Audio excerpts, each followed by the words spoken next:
Lieutenant General Marcus Delaney is already on his feet when the courtroom goes still. He has my grandmother's check in one hand, her old fountain pen in the other, and he is looking straight at my stepmother as if she has just said something unclean in church. The fluorescent lights are hard and white.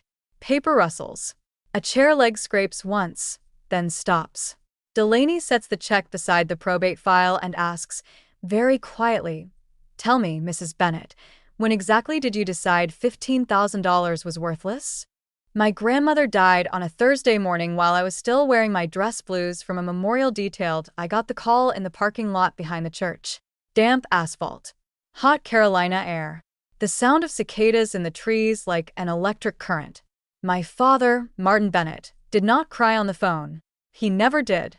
He just said, "She's gone," in the same tone he used when the washing machine broke or a storm tore up the fence. By the time I got to her house, Carol Bennet had already opened windows, gathered casseroles, and started speaking in that soft, managerial voice she used when she wanted to seem generous while taking control of something that was not hers. The house still smelled like my grandmother, Evelyn Bennet.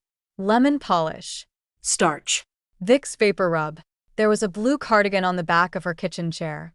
Her reading glasses sat folded beside a half-finished crossword. Nothing in the room looked ready for her not to come back. Carol was standing at the counter with a stack of mail and a legal pad.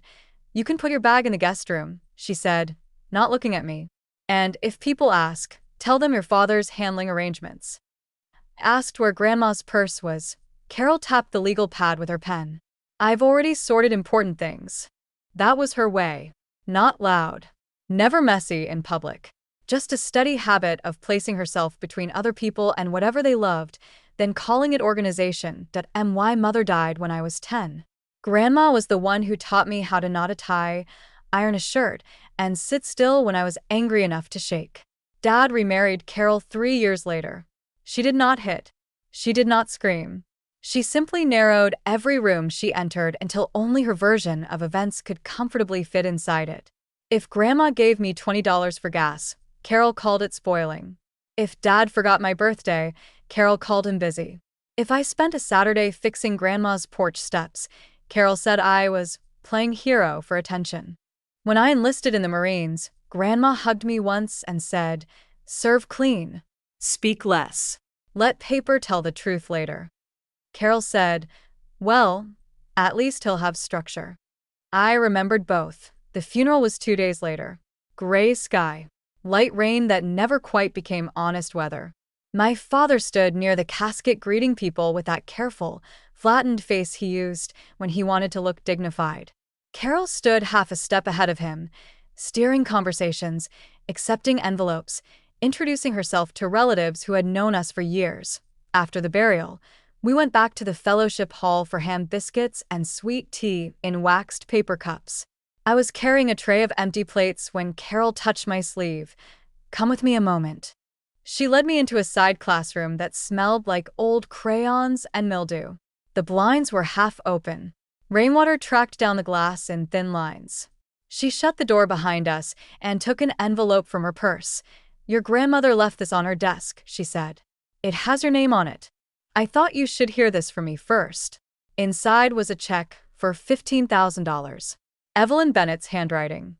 Precise. Firm. A little shaky at the curves, but not confused.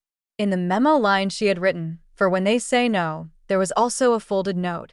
Before I could open it, Carol gave a thin smile that never reached her eyes.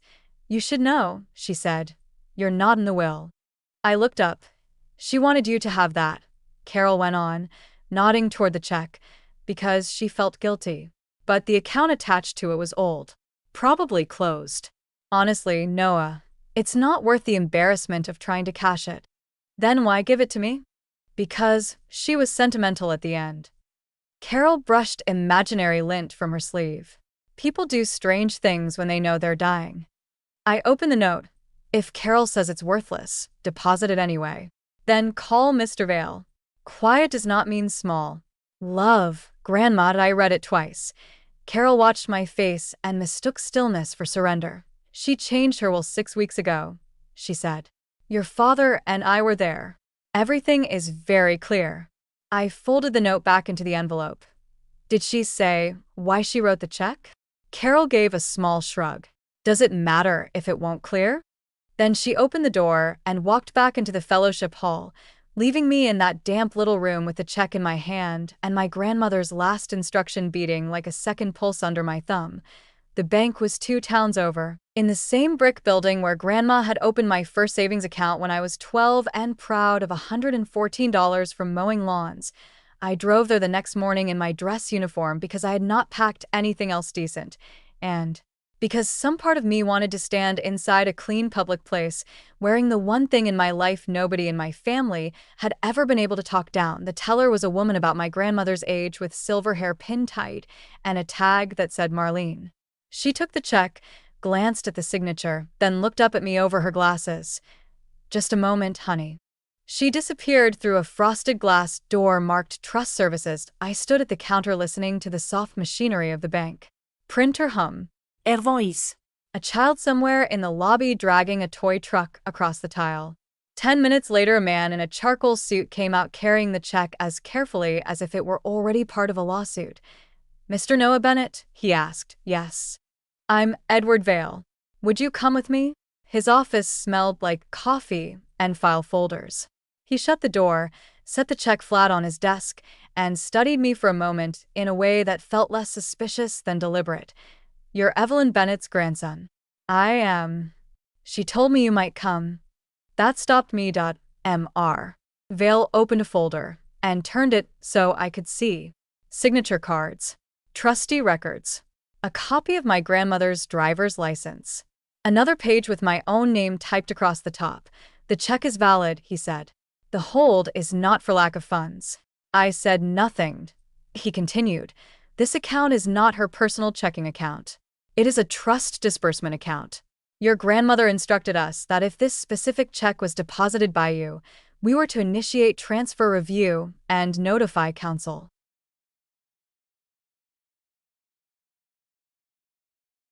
What kind of trust? Mr. Vale folded his hands. A private trust with external oversight. External from who? He gave the smallest pause. I think that answer belongs to your grandmother's attorney first. I looked back at the check. $15,000. Not a fortune. Not life-changing money. Which made Carol's confidence stranger, not simpler. If it's valid, I said, why tell me anything at all?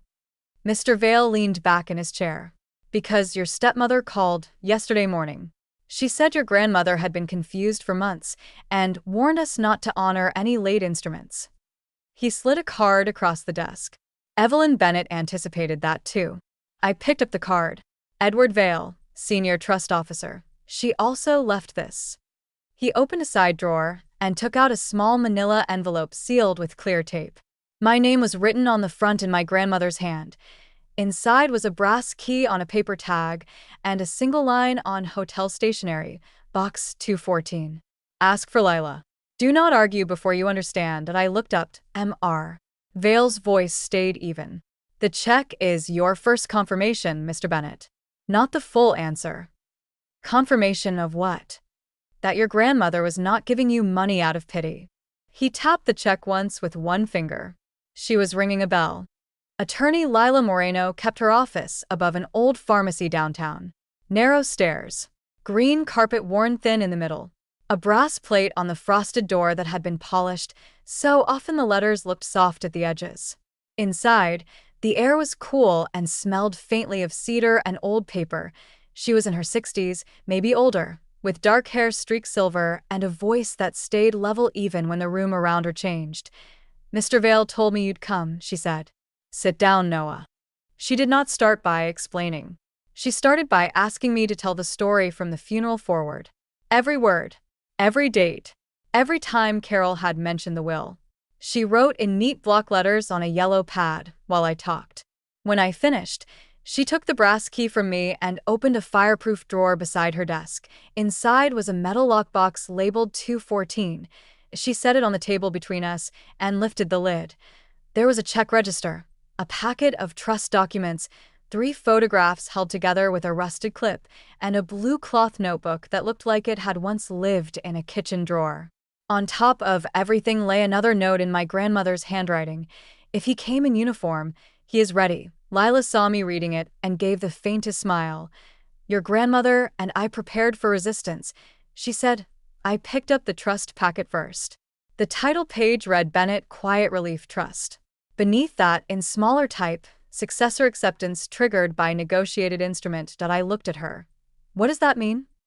It means the check was not a gift, Lila said. It was an activation instrument. By depositing it, you accepted review as successor custodian. Custodian of what? Funds, records, duties, possibly testimony. The room seemed to narrow around those words. My stepmother says I'm not in the will. You may not be. Not in the way she means it. Lila slid another document toward me. A will governs an estate. This trust sits partly outside probate, and your grandmother built it that way for a reason. I opened the blue notebook. It was not a journal. It was a ledger in my grandmother's careful hand. Dates, amounts, school fees, dental bills, winter coats, prescription pickups. Besides some entries were initials I did not know. MTLHPN. There were notes in the margins too. Allergic to walnuts. Night terrors after thunder. Do not knock hard after dark. I felt my throat tighten. These are children, I said. They were, Lila answered. Most are older than you now. I looked up sharply. Who were they? Lila folded her hands. I can tell you this much. Your grandmother was not simply managing savings for herself. For 40 years, she administered quiet support for people whose names were not supposed to become local gossip, legal bait, or family leverage. I sat back and stared at the photographs. In the first, my grandmother looked 30 years younger, standing on a porch I recognized as hers, holding a toddler with severe bangs and solemn eyes. Beside her stood a Marine in service khakis I knew from other photos to be my grandfather, Staff Sergeant Thomas Bennett. Two boys leaned against the porch rail. None of them looked like family. All of them looked like they were trying very hard to behave. On the back, in my grandfather's handwriting, were 6 words. No one gets forgotten at my table. I traced the ink with my thumb. Lila watched me do it. Carol showed me a later will 6 months ago, she said. Chaque signature. Aggressive revisions. Most of it benefited your father, through survivorship. I challenged capacity. Then Carol stopped letting me near Evelyn. So what happens now? Now, she said, we establish whether your grandmother was isolated, whether that later will can stand, and why a trust with military-adjacent oversight was important enough for her to hide from her own family. The last phrase landed heavily. Military-adjacent. Lila reached into the box and laid down a cream-colored card. It bore a witness signature from a retired officer, Colonel James Norwood, United States Marine Corps. Start with him, she said. He was there at the beginning. Colonel James Norwood lived in a low white house near New Bern with a Marine Corps flag out front so faded it was almost pink. His back porch smelled like cut grass and black coffee. He answered the door himself, straight despite the cane in his left hand. When I showed him the photograph, he looked at it for a very long time before speaking. Tom Bennett, he said quietly. And Evelyn. He touched the edge of the picture where my grandmother's face was. You're Noah. I nodded.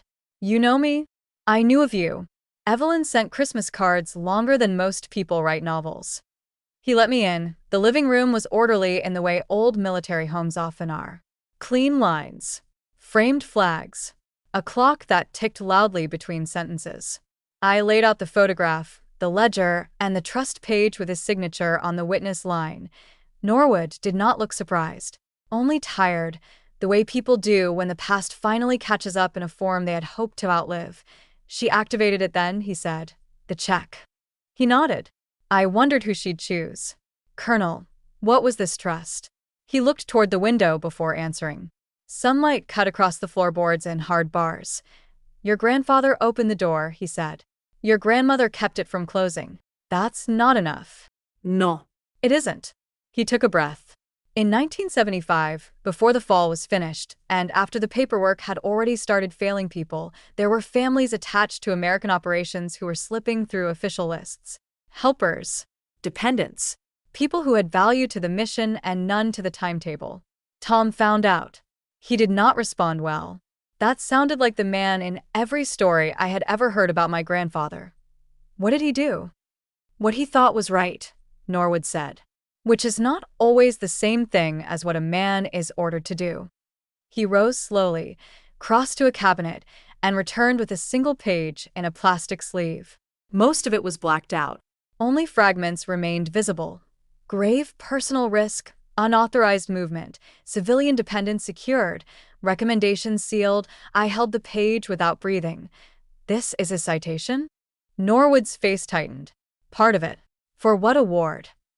I'm not the one allowed to say. I looked down again. What about my grandmother? His answer came softer. Most people think courage ends when the shooting stops. It doesn't. Sometimes courage is feeding 5 extra mouths on a clerk's salary. Sometimes it is keeping school records clean, keeping doctors discreet, keeping frightened children from believing every knock at the door means they're being sent back. He pointed at the notebook. That ledger is not bookkeeping. It is evidence of a woman who spent decades making sure other people's children could grow up ordinary. I asked, why keep it secret from family? Norwood gave me a level look, because family is not the same thing as character. Before I left, he touched the check register with one finger and said, your grandmother used one phrase every time someone thanked her. No one gets forgotten at my table. If Carol called that worthless, then Carol never understood what kind of woman she married into. I drove from Norwood's place straight to my grandmother's house. Carol had already started boxing dishes. There was blue tape on drawers. A church donation list sat on the counter. My father was in the den carrying framed photos to the floor one by one, as if making the walls blank would make grief easier to inventory. Carol looked at the folder under my arm and sighed. So the bank sent you on a little errand. The check is valid. She gave a dry laugh. Valid and available are not the same thing. It's a trust instrument. That got her attention, though only around the eyes. Why father looked up from the den. What trust? I took out the page. Grandma had an attorney. She had a separate trust. The check triggered a review. Carol folded a towel with unnecessary precision. Noah, your grandmother was confused. She signed old things, new things, all kinds of sentimental nonsense. This is what happens when people let elderly women keep drawers full of paper instead of simplifying their affairs. Colonel James Norwood witnessed it. That made the room go quiet. My father stepped into the kitchen. Norwood is still alive? Yes. He sat down slowly at the table. Carol kept folding, but I watched her hands. Steady. Too steady. What did you do with her desk files? I asked. I organized them. Where are the originals? Probably in the attic with the rest of the clutter. She kept those papers in a locked box, Carol. At that, she looked up sharply. Just for a second. Then she smiled. You always did make ordinary things sound dramatic. My father said, without looking at either of us. Did she mention military records? Carol's pause was small but real. I found some old foreign letters, she said, and copies of checks to people I didn't know. I assumed it was one of Evelyn's charities. That word, charities, a neat way to shrink a life without technically lying about it. Where are those letters now? I asked. I don't remember. I believed that she remembered perfectly. What I also noticed was the cedar box missing from the top shelf of the pantry. My grandmother kept important things there because she trusted kitchens more than offices. If the box was gone, Carol had taken it before the funeral, but I said nothing about it then. Just watched her lift a stack of napkins and smooth them into place like the performance of order still mattered more to her than the truth inside it. The next break came from a woman named Dr. Helen Cho. She had been my grandmother's primary physician through the last year.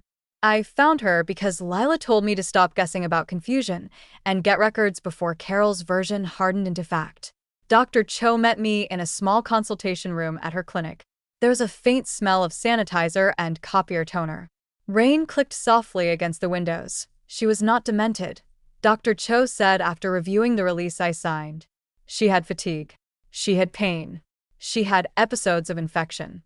But on the date this check was written, she was fully oriented. I slid the copy of the later will across the table. What about this date? Dr. Cho read it and frowned. That week she was delirious from a urinary infection and on medication I would not trust for legal execution of anything complicated. I felt my jaw tighten. Could she have signed? Oh, certainly. A hand can sign when a mind cannot weigh pressure. She set the paper down. Did someone bring witnesses into the house? My stepmother says she and my father were there. Dr. Cho nodded once. Not surprised. Just unhappy. Your grandmother asked me twice in her final month whether a person could protect records after death, she said. I told her law was not my field. She laughed and said, no, but you know a lucid woman when you see one. That sounded exactly like Evelyn. As I stood to leave, Dr. Cho reached into her drawer and handed me a sealed clinic envelope. She left this with the receptionist the last time she came in alone, Dr. Cho said. She said if families started using the word confused, give it to the grandson in uniform.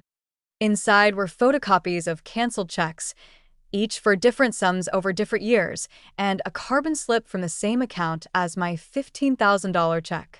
On the slip, in her handwriting, were 4 words: succession, not sympathy.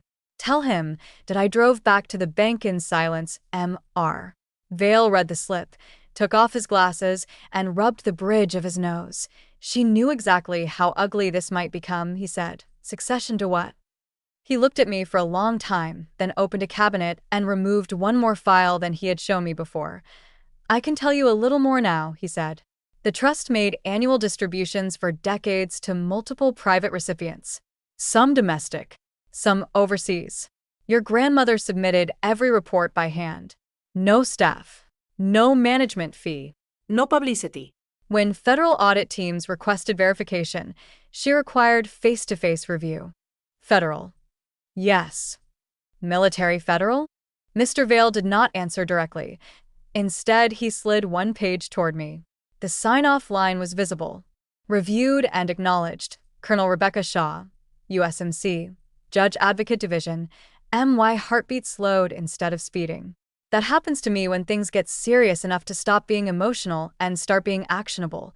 Can I speak with her? I believe she intends to speak with you, he said. Colonel Rebecca Shaw called that evening from Washington. Her voice was clear, low, and formal without being cold. Staff Sergeant Bennett, this is Colonel Rebecca Shaw, United States Marine Corps, Judge Advocate Division. I understand your grandmother's succession instrument has been presented. Yes, ma'am. There was a brief silence, then the sound of papers turning. I need to be careful here. Portions of the trust history remain under seal. But I can confirm that Evelyn Bennett served for many years as a civilian fiduciary. That means she legally managed protected funds and records on behalf of individuals whose identities were originally sensitive. Because of my grandfather. In part. Was he in combat? Your question is too broad, and my answer is yes. I sat down at my grandmother's kitchen table while Carol was away and my father was at work. The room was warm from late sun. Dust floated in the light above the sink. Colonel, I said, why would my grandmother hand this to me?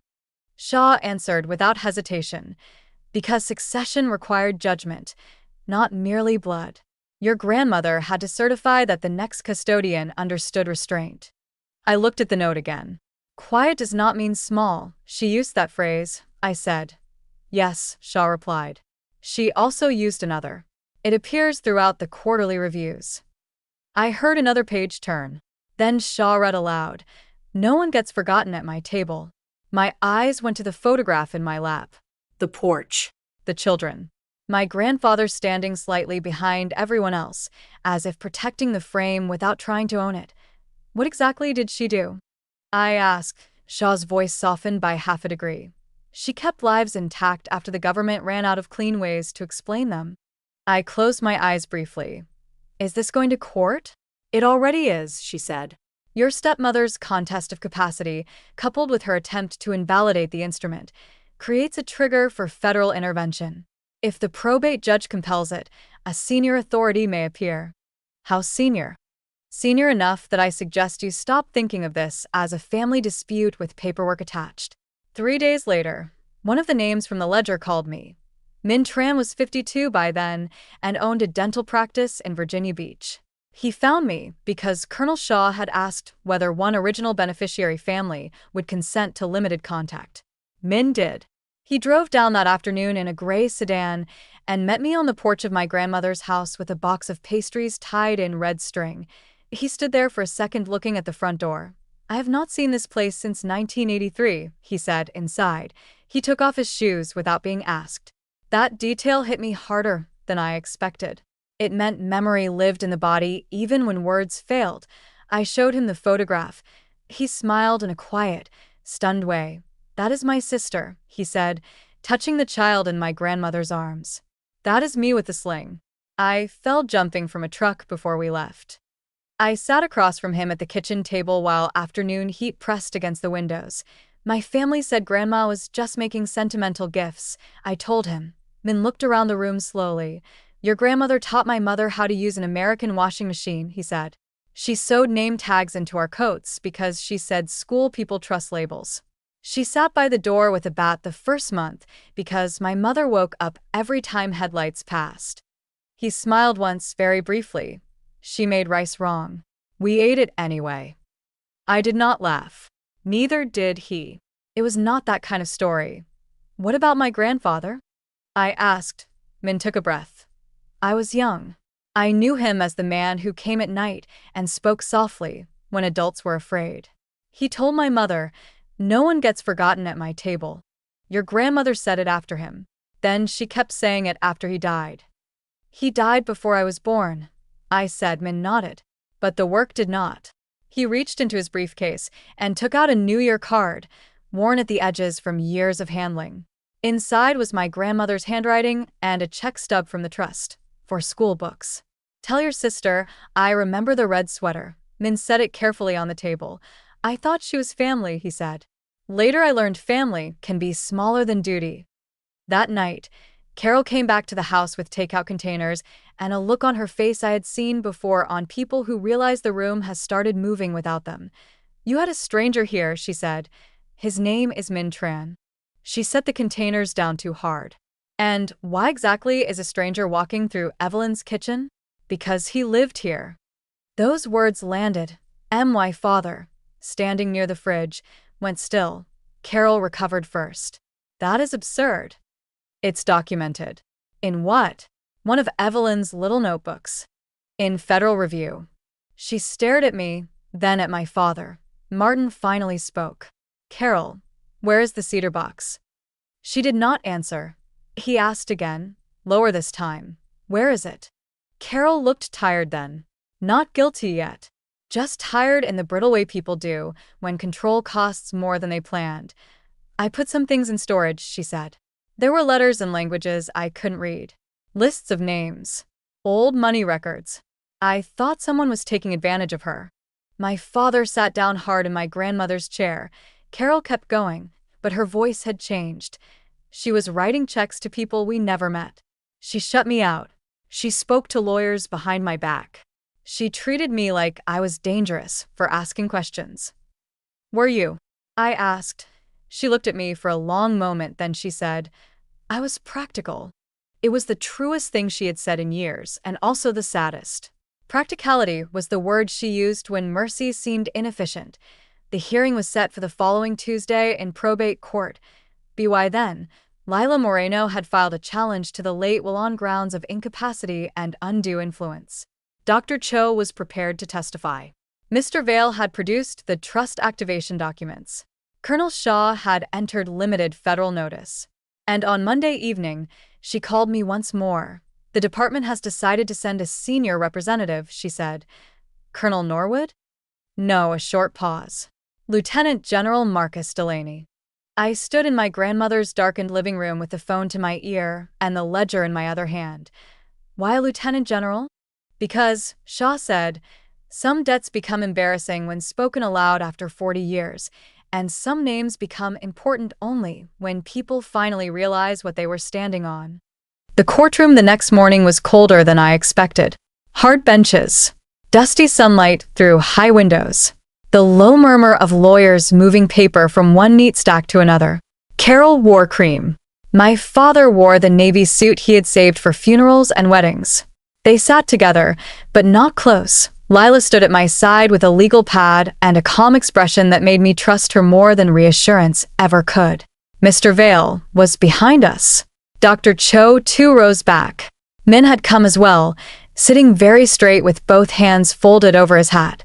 Then the side door opened, and Lieutenant General Marcus Delaney walked in wearing service dress blues so precise they seemed to bring their own weather. Everyone felt it. The bailiff straightened. The clerk stopped whispering. Even the judge gave the kind of slight nod reserved for rank so high it changes the room before anyone has spoken. Carol turned to look. I watched her face rather than his. Confusion first, then offense, then the beginning of fear. Delaney took the stand after Colonel Rebecca Shaw laid the foundation for federal relevance. He was sworn in, placed one gloved hand on the rail, and looked briefly at the probate file, as if measuring how much of a life the county had managed to reduce to stamped paper. Lila began with a check. General Delaney, she said, is the $15,000 instrument written by Evelyn Bennett a worthless or inactive check? No, he said. Then what is it? He lifted the document carefully between two fingers. It is a succession instrument, he said. A lawful trigger used by Evelyn Bennett to transfer custodial responsibility within the Bennett Quiet Relief Trust. Lila asked, and what is that trust? Delaney looked to the judge first. Your Honor, with the court's permission, I will answer in the narrowest terms required to settle title, capacity, and authority. Judge Miriam Sloan nodded once. Proceed. Delaney turned slightly, enough that his voice carried to every corner of the room. In 1975, during the collapse at the end of United States operations in Vietnam, Staff Sergeant Thomas Bennett, United States Marine Corps, acted beyond the limits of his assigned orders to move vulnerable civilian dependents omitted from approved evacuation channels. No one made a sound, he continued. Those dependents reached the United States in irregular status. Public acknowledgement would have exposed failures of process and placed them at risk. Temporary accommodation plans broke down.